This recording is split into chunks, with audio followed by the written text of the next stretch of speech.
เรามาดูมะม่วงเขียวเสวยกันค่ะมะม่วงที่มีรสชาติอร่อยให้ผลดกเป็นมะม่วงที่ขายง่ายอีกต้นหนึ่งค่ะให้ผลเป็นพวงค่ะพวงหนึ่งก็มีหลายลูกค่ะ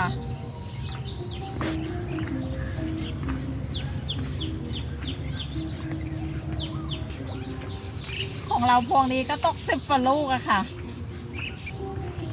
ส่วนของเราจะยืนเก็บลำบากค่ะต้องนั่งเก็บกันค่ะเพราะว่าต้นเราเตี้ยค่ะ